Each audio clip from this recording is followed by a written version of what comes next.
അയ്യപ്പ ദർശനം നിങ്ങൾക്കായി സമർപ്പിക്കുന്നത് Akshaya catering Thodupuzha, cosponsored by Woodland pure vegetarian hotel Thodupuzha. കാൽനൂറ്റാണ്ടിന്റെ വിശ്വസ്ത പാരമ്പര്യവുമായി അക്ഷയ കേറ്ററിംഗ് തൊടുപുഴ.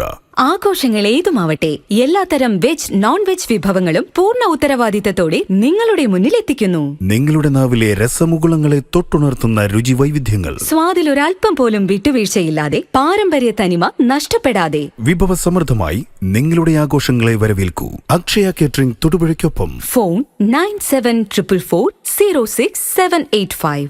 അക്ഷയ കേറ്ററിംഗ് തൊടുപുഴ. ഹൈറേഞ്ചിന്റെ കവാടമായ തൊടുപുഴയിൽ രുചിവൈവിധ്യങ്ങളുടെ നിറക്കലവറയായി വുഡ്ലാൻഡ്സ് വെജിറ്റേറിയൻ ഹോട്ടൽ. കൈപുണ്യത്തിന്റെ മികവ് തെളിയിച്ചുകൊണ്ട് വിവിധയിനം ദോശകൾ, നോർത്ത് ഇന്ത്യൻ, ചൈനീസ് എന്നിങ്ങനെ കലർപ്പില്ലാത്ത വെജിറ്റേറിയൻ വിഭവങ്ങൾ. ഗ്രഹാതുരത്വം തുളുമ്പുന്ന അന്തരീക്ഷത്തിൽ വിശാലമായ കാർ പാർക്കിംഗ് സൗകര്യത്തോടെ Woodlands vegetarian hotel, Thodupuzha Muvattupuzha road, Madakkathanam, Kochangadi. ഇരട്ടി മധുരവുമായി വുഡ്ലാൻഡ് സ്വീറ്റ്സ് എന്ന മധുരക്കലവറയിൽ. ഞങ്ങളുടെ മറ്റൊരു സഹോദര സ്ഥാപനം വിജയ ബ്രിക്സ്, മടക്കത്താനം, കൊച്ചങ്ങാടി.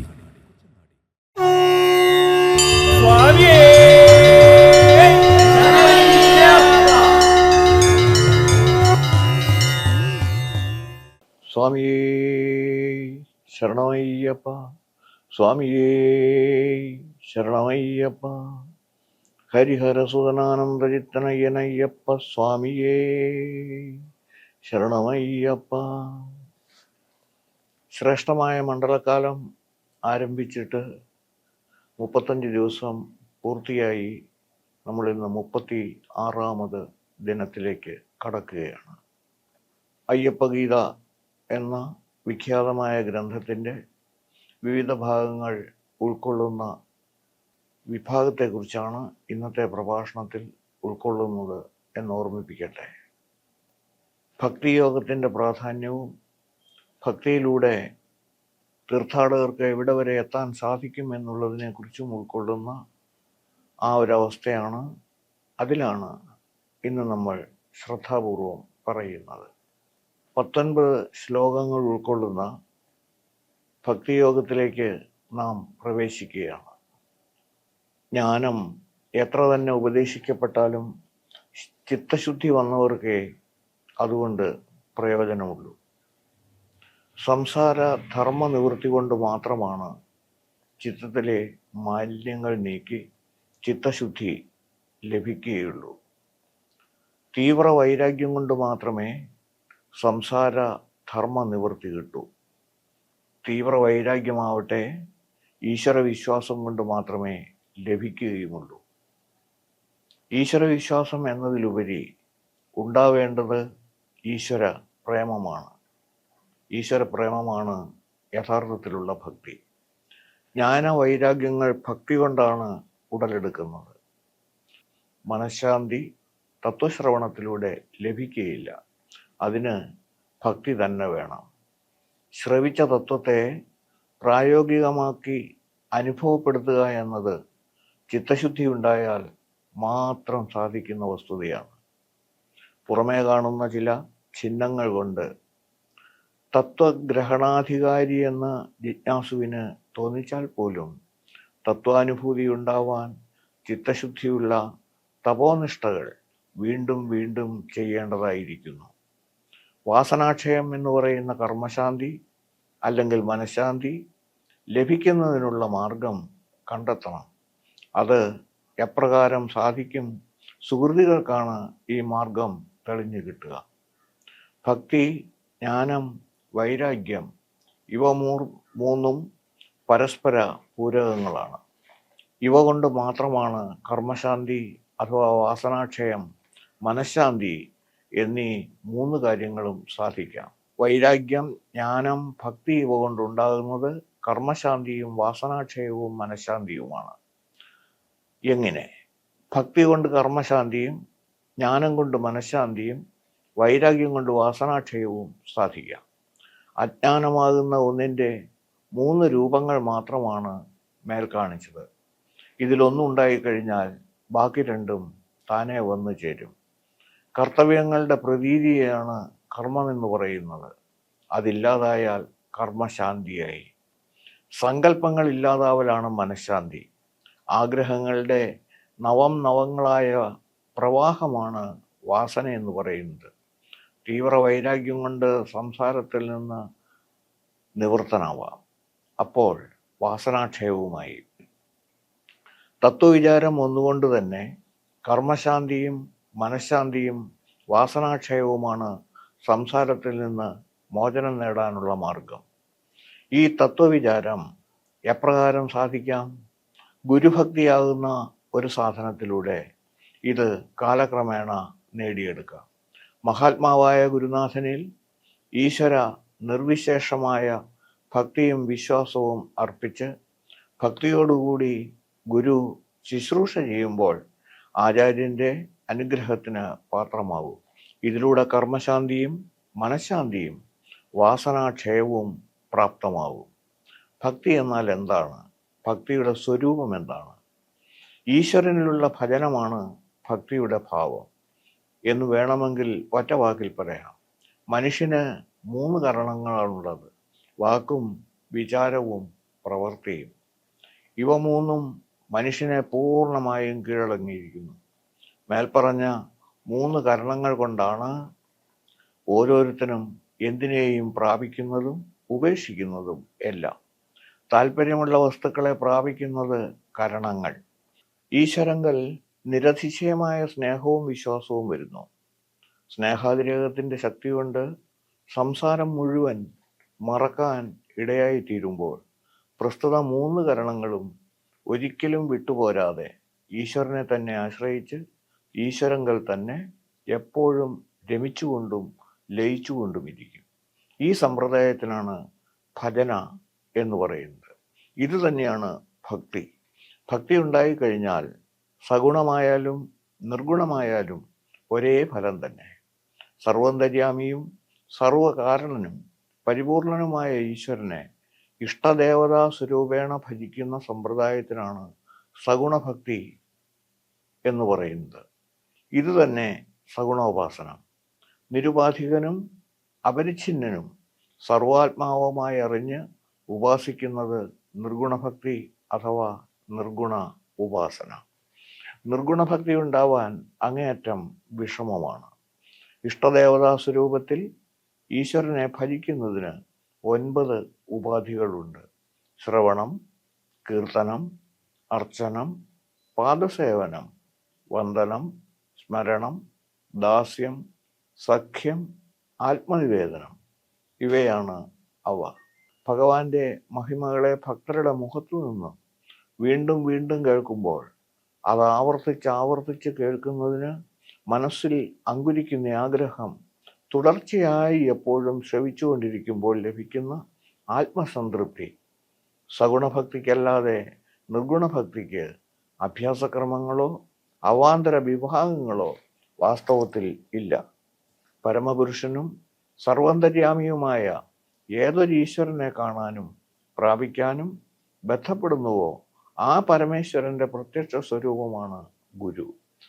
അകത്ത് ആത്മാവായതും പുറത്ത് ഗുരുവായും പ്രകാശിക്കുന്നത് ഒരേ ഈശ്വരനാണ്. ആത്മാവ് നിർഗുണ സ്വരൂപമെങ്കിൽ ഗുരു സഗുണസ്വരൂപമാണ്. രണ്ടും രണ്ടല്ല, ഒന്ന് തന്നെ. ഈശ്വരങ്കൽ എപ്രകാരമുള്ള ഭക്തിയും വിശ്വാസവും ഉണ്ടോ അതുപോലുള്ള ഭക്തി, വിശ്വാസ, ആദരങ്ങൾ മഹാത്മാവായ ഗുരുവിലും എപ്പോഴും ഉണ്ടായിരിക്കണം. ഗുരുസേവയും ഗുരുഭക്തിയും സത്സംഗവുമില്ലാതെ മൂഢന്മാരും നീചന്മാരുമായ ആളുകൾ എന്തെല്ലാം കഠിന സാധനങ്ങൾ ചെയ്താലും തത്വപ്രകാശനം ഏറെ ദുഷ്കരമായിരിക്കും. ഗുരു ശബ്ദത്തിൻ്റെ പ്രത്യേകത നോക്കാം. ഗു ശബ്ദ സ്തവന്ധകാരാത് സ്വാത്, രു ശബ്ദ സന്നിരോധക്, അന്ധകാര നിരോധത്വാത് ഗുരുരിത്യധിപീയതേ. ഗുരുഗീതയിൽ ഗുരുവിനെ ബോധ്യപ്പെടുത്തി തരുന്ന ഭാഗമാണ് ഈ ഒരു ശ്ലോകം. ഗു ശബ്ദം അന്ധകാരത്തെയും രു ശബ്ദം നിരോധനത്തെയും, അതായത് ഇരുട്ടിനെ അകറ്റുക എന്ന അവസ്ഥ. അജ്ഞാനമാകുന്ന അന്ധകാരത്തെ അകറ്റുന്നയാളാണ് ഗുരു. അനുസരണയ്ക്കും ഗുരുവന്ദനത്തിനും പ്രാധാന്യം കൽപ്പിക്കുന്നതിൻ്റെ അടിസ്ഥാനം ഇതാണ്. അജ്ഞാന തിമിരാന്ധസ്യ ജ്ഞാനാഞ്ജന ശലാകയ ചക്ഷുരുന്മീലിതം യേന തസ്മൈ ശ്രീ ഗുരവേ നമ. ഈ ഗുരുവന്ദനം ഏറെ പ്രസിദ്ധമാണ്. അറിവില്ലായ്മയാകുന്ന അല്ലെങ്കിൽ അജ്ഞാനമാകുന്ന ഇരുട്ട് ബാധിച്ചവൻ്റെ കണ്ണിൽ ജ്ഞാനമെഴുതി തെളിച്ചമുണ്ടാക്കുന്നയാളാണ് ഗുരു. അതിനാൽ ഗുരുസ്മരണയോടെ വേണം ഏത് നല്ല കാര്യവും ആരംഭിക്കാനെന്ന് പഴമക്കാർ പറയുന്നു. അതുപ്രകാരം ആചരിച്ചു വരുന്നു. ഗുരുദേവനെ അവഹേളിച്ച് ആരാണ് ഗുരുദേവൻ? നമ്മെ സംബന്ധിച്ചിടത്തോളം ഭാരതത്തിന് അറിയപ്പെടുന്ന 2 ഗുരുദേവന്മാരാണുള്ളത്. കേരളത്തിൽ ശ്രീനാരായണ ഗുരുദേവനും അതേപോലെ തന്നെ രവീന്ദ്രനാഥ ടാഗോറും. ഈ 2 ഗുരുദേവന്മാരിൽ ആത്മീയ പാതയിൽ സഞ്ചരിക്കുമ്പോൾ ഇവർ രണ്ടുപേരും തമ്മിൽ കണ്ടിട്ടുണ്ട്, ഇവർ രണ്ടുപേരും തമ്മിൽ സംസാരിച്ചിട്ടുണ്ട്. ഒന്ന് ഗുരുദേവ്, മറ്റൊന്ന് ഗുരുദേവൻ. ഈ ഗുരുദേവനെ അവഹേളിച്ച് ഈ 2 ദിവസം മുമ്പ് ഒരു വീഡിയോ കാണാനിടയായതാണ് ഞാൻ ഈ തരുണത്തിൽ ഓർമ്മിപ്പിക്കുന്നത്. ഒരു സമൂഹത്തിൻ്റെ ആത്മീയാചാര്യൻ എന്ന നിലയിൽ നിന്ന് മാറി ലോകത്തിൻ്റെ ആത്മീയാചാര്യനായിട്ട് ഉയർന്ന് 10 ദിവസം പോലും ആയിട്ടില്ല ഗുരുദേവനെ ക്രൈസ്തവ ആചാര്യൻ, ലോക ക്രൈസ്തവരുടെ ഏറ്റവും ഉന്നതനായ ആചാര്യനാണ് പോപ്പ്. ആ പോപ്പിൻ്റെ സവിധത്തിൽ പോലും ഗുരുദേവനെ ആചരിച്ച സംഭവം ഉണ്ടായിട്ടും ഇവിടെ ഗുരുദേവനെ പരിഹസിക്കാനും ആത്മനിന്ദയാണെന്ന് പറയാതിരിക്കാനും തരമില്ല. അതനുസരിച്ചിട്ടും ഡോക്ടറേറ്റും തന്ത്രിസ്ഥാനവും ഒക്കെ ഉണ്ട് എന്ന് പറയുന്ന ആത്മീയ ഗുരുവാണെന്ന് സ്വയം പ്രഖ്യാപിച്ച് പണസമ്പാദനത്തിന് വേണ്ടി ആത്മീയതയെ വിറ്റുതുലയ്ക്കുന്ന 27 ക്ഷേത്രങ്ങൾ ഉണ്ട്. ആ 27 ക്ഷേത്രങ്ങളിൽ തൻ്റെ അയ്യപ്പസ്വാമിയാണ് ലോകത്തിലെ അയ്യപ്പസ്വാമിക്ക് തുല്യമായിട്ട് മറ്റൊരാൾ ഇല്ല എന്ന് പറയുന്ന ഡോക്ടർ തന്ത്രി രവി, എന്തായാലും ആ മനുഷ്യൻ വിവരം കെട്ടവൻ എന്ന് മാത്രമല്ല ഒരു സ്ഥാനത്തിരിക്കുന്നതിന് തികച്ചും അയോഗ്യനാണ് എന്ന് സാക്ഷാൽ ശ്രീനാരായണ ഗുരുദേവനെ ഭത്സിച്ച ഈ സംഭവത്തിൽ, പരിഹസിച്ച ഈ സംഭവത്തിൽ ഞാൻ ഉറപ്പായിട്ട് പറയുന്നു, അദ്ദേഹവുമായിട്ട് വേണമെങ്കിൽ തയ്യാറാണെങ്കിൽ ഒരു വാദപ്രതിവാദത്തിന്, സാക്ഷാത്കാരത്തെക്കുറിച്ചുള്ള അന്വേഷണത്തിന് തയ്യാറാണെന്നും കൂടി ചൂണ്ടിക്കാണിക്കട്ടെ.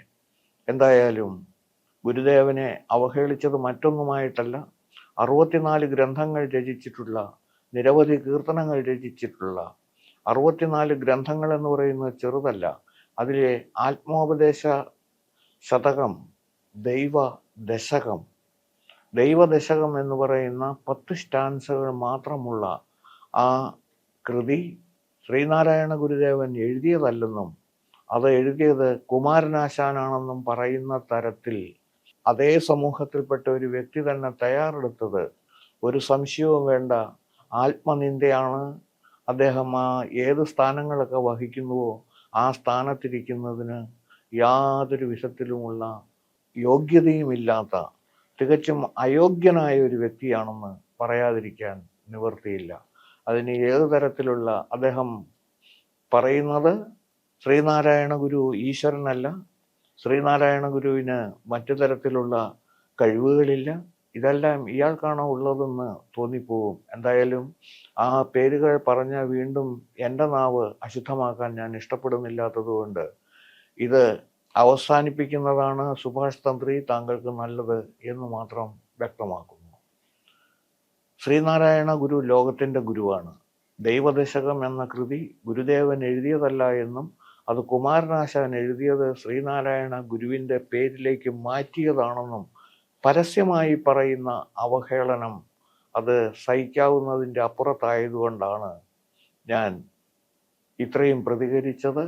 ഈ മനുഷ്യനെ കുറിച്ച് കൂടുതൽ അന്വേഷിക്കേണ്ടുന്നതുമാണ്.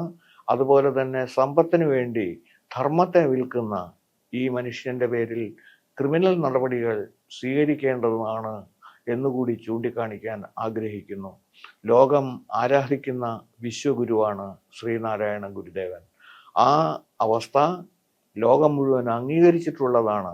അത് ഇതുപോലെയുള്ള ഒരു വികട സരസ്വതി പറഞ്ഞു എന്ന് കരുതിക്കൊണ്ട് ഗുരുദേവന് ഒന്നും സംഭവിക്കില്ല. ഷഡാധാര ചക്രങ്ങളിൽ വിശുദ്ധി ചക്രത്തിന് അസ്വാരസ്യമുണ്ടെങ്കിൽ ഭാഷയ്ക്ക് വിശുദ്ധി നഷ്ടപ്പെടും. അത്തരത്തിലുള്ള ഒരു പ്രവണതയാണ് ഡോക്ടർ സുഭാഷ് തന്ത്രിയിൽ കാണുന്നത് എന്നുകൂടി ചൂണ്ടിക്കാണിക്കട്ടെ. ഗുരുഭക്തിയുടെ മഹത്വവും ശ്രേഷ്ഠതയും വെളിവാക്കുന്ന ഗുരുശിഷ്യ ബന്ധത്തിന്റെ പവിത്രതയും കാർക്കശ്യവും ബോധ്യപ്പെടുത്തുന്ന അനിതര സാധാരണമായ ഒരു കഥയാണ് പ്രഭാകര ദഹനം കാവ്യത്തിന് നമ്മോട് പറയാനുള്ളത്. ഒരു ഗുരുകുലത്തിന്റെ അസാധാരണമായ ഗുരുശിഷ്യ ബന്ധത്തിന്റെ സംഭവകഥ. അതീവ ശ്രേഷ്ഠനായ ഗുരുസവിധത്തിൽ ഏറ്റവും മിടുക്കരായ നിരവധി കുട്ടികൾ തങ്ങളുടെ ശൈശവം മുതൽ തന്നെ ഗുരുകുല സമ്പ്രദായ പ്രകാരം വിദ്യ അഭ്യസിച്ചിരുന്നു. സകലകലാ വല്ലഭനായ ഗുരുവിനെ ശിഷ്യർക്കും ശിഷ്യരെ ഓരോരുത്തരെയും ഗുരുവിനും ഏറെ ഇഷ്ടമായിരുന്നു. ഗുരുവിൻ്റെയും ഗുരുപത്നിയുടെയും പ്രത്യേക ശ്രദ്ധ ഓരോ കുട്ടികളിലും ഉണ്ടായിരുന്നു. വിവിധ ശ്രേണികളിൽ വിദ്യാഭ്യാസം പുരോഗമിച്ചുകൊണ്ടേയിരിക്കുന്നു. ഇവരിൽ ഒരു കുട്ടി മാത്രമായിരുന്നു പ്രഭാകരൻ. ഏറെ വാത്സല്യത്തോടെ സ്നേഹത്തോടെയാണ് ഗുരു എല്ലാ കുട്ടികളോടും പെരുമാറിയിരുന്നത് എന്ന് പറഞ്ഞുവല്ലോ. ചെറിയ തെറ്റുകൾ കണ്ടാൽ പോലും ഗുരു പ്രഭാകരനെ കഠിനമായി ശിക്ഷിച്ചിരുന്നു. തെറ്റിന്റെ ഗൗരവത്തെക്കാളേറെ ശിക്ഷയുടെ കാഠിന്യം മറ്റുള്ളവർക്ക് പോലും അലോസരമുണ്ടാക്കുന്ന വിധത്തിലായിരുന്നു ശിക്ഷാവിധികൾ വന്നിരുന്നത്. പ്രഭാകരന്റെ കുഞ്ഞു മനസ്സിലുണ്ടായിരുന്ന ഭയം അപ്രത്യക്ഷമാവുകയും പകരം പക അവിടെ ഉടലെടുക്കുകയും ചെയ്തു. പഠനവും ദൈനംദിന കൃത്യങ്ങളും ഒന്നൊന്നായി മുന്നോട്ട് പോകുന്നുണ്ടായിരുന്നെങ്കിലും പ്രഭാകരന്റെ മനസ്സിൽ ഉമിത്തിക്ക് തുല്യം പകയും വിദ്വേഷവും നീറി കത്തുകയായിരുന്നു. അതിൻ്റെ കാഠിന്യത്താൽ ആ കൗമാരക്കാരൻ അതിനീചവും ക്രൂരവുമായ ഒരു തീരുമാനത്തിലെത്തി. കാര്യമുള്ളതിനും ഇല്ലാത്തതിനും സകലതിനും വഴക്കു പറയുന്ന അസഹനീയമായ വിവിധ തരത്തിൽ ശരീരത്തിലും മനസ്സിലും ദണ്ഡങ്ങൾ ഏൽപ്പിക്കുന്ന ഗുരുവിനെ ഇല്ലായ്മ ചെയ്തു കളയാം എന്ന് ചിന്തിച്ചുറപ്പിച്ചു. എങ്ങനെ കൃത്യം പൂർത്തിയാക്കാമെന്നുള്ള ചിന്ത അവസാനിച്ചത് ഗുരുവിൻ്റെ ശയ്യാഗ്രഹത്തിനു മുകളിൽ, അതായത് മച്ചിൽ കയറിയിരുന്ന് ഉറങ്ങുന്ന ഗുരുവിൻ്റെ ശിരസിൽ മുകളിലിരുന്ന് ഒരു വലിയ കല്ല് വീഴ്ത്തി വധിക്കാമെന്ന് തീരുമാനത്തിലെത്തി. അതനുസരിച്ചിട്ട് ഒരു വലിയ കല്ലുമായി ഗുരുവിൻ്റെ ശയ്യയ്ക്ക് മുകളിൽ മച്ചിൽ പ്രഭാകരൻ ഒളിച്ചിരുന്നു. ഗുരുവും ഗുരുപത്നിയും മുറിയിൽ പ്രവേശിച്ചു. ഗുരുകുലത്തെക്കുറിച്ചും അവര് സാന്ദർഭികമായി സംസാരിക്കാൻ തുടങ്ങി. ഗുരുപത്നി പറഞ്ഞു, നമുക്ക് പ്രായമായി. ഗുരുകുലത്തിൻ്റെ മുന്നോട്ടുള്ള പ്രയാണത്തിന് മറ്റുള്ളവരുടെ സഹായം കൂടി വേണ്ടിവരുന്ന തരത്തിലേക്ക് നമുക്ക് ഈ ഗുരുകുലത്തെ വളർത്താൻ കഴിഞ്ഞതിൽ അഭിമാനിക്കാം. എന്നാലും നമുക്ക് ശേഷം ഈ ഗുരുകുലത്തെ മുന്നോട്ട് നയിക്കാൻ നമ്മുടെ ശിഷ്യസമ്പത്തിൽ നിന്ന് തന്നെ ഒരാളെ കണ്ടെത്തുകയല്ലേ നല്ലത് എന്ന് ഗുരുപത്നി അർത്ഥോക്തിയിൽ നിർത്തി. ഗുരു പറഞ്ഞു, ഈ ഗുരുകുലത്തിന് അടുത്ത അവകാശി ആകേണ്ടുന്നതും ആകാൻ പോകുന്നതും നമ്മുടെ പ്രഭാകരൻ തന്നെയായിരിക്കും. അവനോളം മിടുക്കനായ ഒരു വിദ്യാർത്ഥി നമ്മുടെ ഗുരുകുലത്തിലില്ല. അവൻ്റെ ചെറുതെറ്റുകൾക്ക് പോലും ഞാൻ കഠിനമായി ശിക്ഷകൾ നൽകുന്നതും അവനോട് കോപത്തോടെ പെരുമാറുന്നു എന്ന് തോന്നിപ്പിക്കുന്നതും അവന് അണുവിട തെറ്റുകുറ്റങ്ങൾ ഉണ്ടാവരുത് എന്ന് കരുതിയാണ്. എൻ്റെ ഏറ്റവും സ്നേഹഭാജനമായ കുട്ടി നമ്മുടെ പ്രഭാകരനാണ്. ഗുരുപത്നിക്ക് പോലും ഈ ചിന്ത ഇല്ലായിരുന്നു. ഗുരു ക്രൂരമായാണ് പെരുമാറുന്നതെന്ന് തോന്നലും അഭിപ്രായവുമാണ് ഗുരുപത്നിക്കും ഉണ്ടായിരുന്നത്. മച്ചിൻ മുകളിൽ മൃഗീയ ചിന്തയോടെ ഗുരുഹത്യയ്ക്ക് തയ്യാറായി ആയുധവുമായി കാത്തിരുന്ന പ്രഭാകരൻ ഇതികർത്തവ്യഥാമൂഢനായി എന്തു ചെയ്യേണ്ടു എന്നാലോചിച്ചു. ആ രാത്രി മുഴുവൻ അവിടെ തന്നെ ഇരുന്ന് പിറ്റേന്ന് രാവിലെ പതിവ് പോലെ ഗുരുസന്നിധിയിൽ ശിക്ഷാർത്ഥിയായി എത്തി പഠനം ആരംഭിച്ചു. അവനൊരു സംശയം ഗുരുവിനോട് ചോദിച്ചു. ഏകാന്തതയിൽ ചതിവിൽ ഗുരുവിനെ വധിക്കാൻ തീരുമാനമെടുത്ത് അതനുസരിച്ചിട്ട് തയ്യാറെടുപ്പുകളോടെ കാത്തിരുന്ന ഒരു ശിക്ഷാർത്ഥി ഈ മഹാപാപത്തിന് എന്ത് പരിഹാരമാണ് ചെയ്യേണ്ടി വരിക? ഏതുതരം പ്രായശ്ചിത്തത്തിലൂടെയാണ് ഈ പാപത്തിൽ നിന്നുള്ള മോചനം ലഭിക്കുക? ഗുരുവിനെ നിർബന്ധത്തിലാഴ്ത്തി പശ്ചാത്താപവിശനായ പ്രഭാകരൻ അതിൻ്റെ ശിക്ഷാവിധികൾ ഏറ്റുവാങ്ങാൻ തയ്യാറെടുപ്പുകളോടെ ഗുരുവിൻ്റെ വാക്കുകൾക്കായി കാത്തിരുന്നു. ഗുരു പറഞ്ഞു, ചതിവിൽ ഗുരുവിനെ മരിക്കാൻ ശ്രമിച്ച പാപത്തിൽ നിന്നും മോചനത്തിന് ഇതിലെ കുറ്റാരോപിതനായ വ്യക്തി ആരോ അയാളുടെ കഴുത്തൊപ്പം ആഴത്തിൽ ഒരു കുഴി കുഴിച്ച് ആ കുഴിയിൽ ഇറങ്ങി നിന്ന് ഉമി കുഴിയിൽ നിറച്ച് ചുവട്ടിൽ നിന്നും തീ കൊടുത്ത് ആ തീയിൽ നേറി നേറി ദഹിക്കുമ്പോൾ മാത്രമേ ഈ മഹാപാപത്തിന് പരിഹാരമാവുകയുള്ളൂ എന്നതാണ് ഈ കുറ്റത്തിനുള്ള വിധി, ശിക്ഷ എന്ന് പറഞ്ഞു. ഈ ശിക്ഷാവിധി ശിരസ വഹിക്കാൻ പ്രഭാകരൻ തയ്യാറായി. ഗുരുവും ഗുരുപത്നിയും പ്രഭാകരനെ പിന്തിരിപ്പിക്കാനാവുന്നതും ശ്രമിച്ചു. എല്ലാവരെയും അത്ഭുതപ്പെടുത്തി കഴുത്തൊപ്പം കുഴി തീർത്ത് അതിൽ ഇറങ്ങി നിന്ന് കുഴി നിറയെ ഉമി മൂടി അഗ്നി പകർന്ന് ആ തീയിൽ നിന്നുകൊണ്ട് വേദന സഹിച്ച് സഹപാഠിക്ക് പറഞ്ഞുകൊടുത്ത് എഴുതിപ്പിച്ച അമൂല്യ ഗ്രന്ഥമാണ് ഗുരുശിഷ്യ ബന്ധത്തിൻ്റെ മനോഹരമായ ആവിഷ്കാരമാണ് പ്രഭാകര ദഹനം മഹാകാവ്യം. ഇതിൻ്റെ അവസാന ശ്ലോകം പിൽക്കാലത്ത് എഴുതി ചേർക്കപ്പെട്ടതാണെന്ന് പറയപ്പെടുന്നു.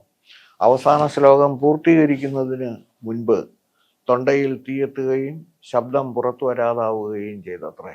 ഗുരുശിഷ്യ ബന്ധത്തിൻ്റെ പവിത്രതയും മാസ്മരികതയും കണ്ടെത്തുന്നതിനു പകരം ഇതെല്ലാം കെട്ടുകഥകളാണെന്ന് പറഞ്ഞ് തള്ളിക്കളയുന്ന വിധത്തിൽ നമ്മുടെ ഗുരുശിഷ്യ ബന്ധം അധപ്പതിച്ചിരിക്കുന്നു. ഇതിൽ നിന്നുള്ള മോചനം അത്യന്താപേക്ഷിതമല്ലേ?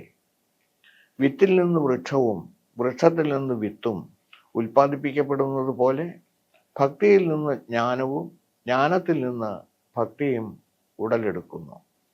മേൽ കാണിച്ചതിൽ വൃക്ഷത്തിൽ നിന്ന് വിത്തും വിത്തിൽ നിന്ന് വൃക്ഷവും രണ്ടല്ല, ഒന്ന് തന്നെ.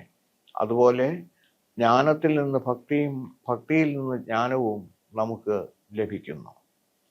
ഭക്തി രണ്ട് തരത്തിലുണ്ട്. ഒന്നാമതായുള്ളത് സ്നേഹത്തിൻ്റെ ഭക്തിയാണ്. രണ്ടാമതായുള്ളത് വിരോധത്തിൻ്റെ ഭക്തിയാണ്. സ്നേഹത്തിൻ്റെ ഭക്തി എന്നുദ്ദേശിച്ചാൽ ഈശ്വരനോട് താതാത്മ്യപ്പെട്ടുകൊണ്ട് ഈശ്വരനും താനും ഒന്നാണെന്ന ബോധ്യത്തോടെയുള്ള ആ ഒരു ഭക്തിവിശേഷം, അത് നമുക്കൊരു ശ്ലോകത്തിലൂടെ വെളിവാക്കാനായി സാധിക്കും. യാതൊന്ന് കാൺമതത് നാരായണ പ്രതിമ, യാതൊന്നു കേൾപ്പതത് നാരായണ ശ്രുതികൾ, യാതൊന്നു ചെയ്വതത് നാരായണാർച്ചനകൾ, യാതൊന്നതൊക്കെ ഹരിനാരായണായ നമ. അപ്പൊ ഈശ്വരനും താനും ഒന്നു തന്നെയാണെന്ന്. വിരോധഭക്തി എന്നാൽ കാണുന്ന കാഴ്ചയിൽ കേൾക്കുന്ന ശബ്ദത്തിൽ എല്ലാം ശത്രുതാഭാവത്തോടെയാണെങ്കിലും ഭഗവത് സ്വരൂപത്തിൽ വിരോധം മാത്രമാണ് ഉണ്ടാവുന്നത്. അത് മാത്രം വ്യക്തമാക്കാം. ശ്രീരാമനെ സംബന്ധിച്ചിടത്തോളം ഹനുമാന് ഉണ്ടായിരുന്നത് സ്നേഹഭക്തിയും രാവണൻ ഉണ്ടായിരുന്നത് വിരോധഭക്തിയുമാണ്. കംസന് ശ്രീകൃഷ്ണനെ സംബന്ധിച്ചിടത്തോളം തൻ്റെ മനസ്സിലുണ്ടായിരുന്നത് പൂർണ്ണമായിട്ടും വിരോധഭക്തിയാണ്. കാണുന്നിടത്തെല്ലാം കൃഷ്ണന്റെ രൂപമാണ് കാണുന്നത്. അതേസമയം കൃഷ്ണന്റെ രൂപമാണ് അക്രൂരൻ എവിടെ നോക്കിയാലും കാണുന്നത്, സുദാമാവ് കുചേലൻ എവിടെ നോക്കിയാലും കാണുന്നത്. അപ്പോൾ ഭക്തി എന്ന് പറയുന്നത് വിരോധഭക്തി ആയാലും ഏതു സമയത്തും നമുക്ക് മനസ്സിൽ വിരോധം കൊണ്ട് തോന്നിപ്പിക്കുന്ന രൂപം ഈശ്വരൻ്റെ തന്നെ. സ്നേഹത്തിൻ്റെ രൂപത്തിൽ സഖേ എന്ന് വിളിക്കത്തക്ക നിലയിലുള്ള ബന്ധം തുടർന്നുകൊണ്ടിരിക്കുന്നതും അതേ ഈശ്വര ചൈതന്യം തന്നെയാണ്. ഇന്നത്തെ സംബന്ധിച്ചിടത്തോളം 36ാമത് ദിവസം ഇന്നിത് പൂർത്തിയാവുകയാണ്. 37ാമത് ദിവസം നമുക്ക് അടുത്ത ഭാഗവുമായി വീണ്ടും കാണാം. 37 ദിവസം മുതൽ 4 ദിവസത്തിൽ കൂടി കഴിയുമ്പോൾ 41 എന്ന് പറയുന്ന ദിവസം കടന്നു വരികയാണ്. ആ 41-ന് നമുക്ക് പ്രധാനമായിട്ടും കാണേണ്ടുന്നത് തിരുവിതാംകൂർ മഹാരാജാവ് മടക്കി വച്ചിട്ടുള്ള ആ പ്രത്യേക തിരുവാഭരണം തങ്കയങ്കി ചാർത്തിയുള്ള ദീപാരാധനയാണ്. ആ ദിവസത്തിന് വേണ്ടി നമുക്ക് കാത്തിരിക്കാം. ഇനിയും വ്യത്യസ്തങ്ങളായ ഭാവങ്ങൾ നമുക്ക് 4 ദിവസം കൂടി തുടരേണ്ടതുണ്ട്. അത് കഴിഞ്ഞാൽ ഈ തിരുവാഭരണത്തെക്കുറിച്ചുള്ള തങ്കയങ്കിയെക്കുറിച്ചുള്ള വിശദീകരണം നമുക്ക് 41-ന് ഡിസംബർ മാസം 26-ാം തീയതിയാണ് ഇത്തവണ മണ്ഡല വിളക്ക് എന്നുള്ളതും കൂടി എല്ലാവരെയും അറിയിക്കുന്നു. പ്രധാനപ്പെട്ട ഒരു അറിയിപ്പ് വീണ്ടും സൂചിപ്പിക്കട്ടെ. കെട്ടുനിറച്ച് സന്നിധാനത്തേക്ക് പോകുന്ന ഒരാളുടെ കെട്ടിൽ പോലും 1 ഗ്രാം പ്ലാസ്റ്റിക് ഉണ്ടാവാൻ ഇടവരാതിരിക്കാനും അങ്ങനെ ഇല്ല എന്ന് ഉറപ്പുവരുത്താനും ആദ്യം തന്നെ തയ്യാറാവുക. അതോടൊപ്പം പമ്പയിൽ തിരിച്ചു വരുന്ന വഴിക്ക് തുണി ഒഴുക്കുന്ന ഒരു സമ്പ്രദായം അല്ലെങ്കിൽ ഒരു ആചാരം നിലവിൽ ഇവിടെ ഇല്ല. അത് മറക്കാതിരിക്കുക. അവനവൻ കൊണ്ടുപോകുന്ന തുണി പൂർണ്ണമായിട്ടും തിരിച്ചു കൊണ്ടുവരാൻ ശ്രമിക്കുക. മൂന്നാമതായി, ഓരോരുത്തരും ശബരിമലയ്ക്ക് പോകുന്ന ഓരോ സ്വാമിമാരും അവരുടെ കയ്യിൽ ഒരു സ്റ്റീൽ പ്ലേറ്റും അതേപോലെ തന്നെ ഒരു സ്റ്റീൽ ടംബ്ലറും കരുതുക. വെള്ളം കുടിക്കുന്നതിനും ഭക്ഷണം കഴിക്കുന്നതിനും വേണ്ടി അവരവർ കൊണ്ടുവരുന്ന ആ തരത്തിലുള്ള പാത്രങ്ങൾ മാത്രം ഉപയോഗിച്ചാൽ സന്നിധാനത്തും പമ്പയിലും ഉണ്ടാകാവുന്ന പ്ലാസ്റ്റിക് മാലിന്യങ്ങളും അല്ലാത്ത മാലിന്യങ്ങളും, അതായത് പ്ലാസ്റ്റിക് കോട്ടഡാണ് നമുക്ക് കിട്ടുന്ന പ്ലേറ്റുകൾ എന്നുള്ള കാര്യം മറക്കണ്ട, അതും ഒഴിവാക്കാം. ഇത് ഭക്തിയാദരപൂർവം ഓരോരുത്തരോടും സമർപ്പിക്കുന്ന ഒരപേക്ഷയായും ശബരിമല എന്ന് പറയുന്നത് മാലിന്യമുക്തമായി എന്ന് തോന്നേണ്ടെന്ന് നമ്മുടെയും കൂടി ആവശ്യമായതുകൊണ്ട് ഏവരും അതിന് തയ്യാറാകണം എന്ന് പ്രാർത്ഥിച്ച് നമുക്ക് അടുത്ത എപ്പിസോഡ് 37ാമത് എപ്പിസോഡിലേക്ക് നാളെ പ്രവേശിക്കാം. ഏവർക്കും നന്ദി, നമസ്കാരം. സ്വാമിയേ ശരണമയ്യപ്പ.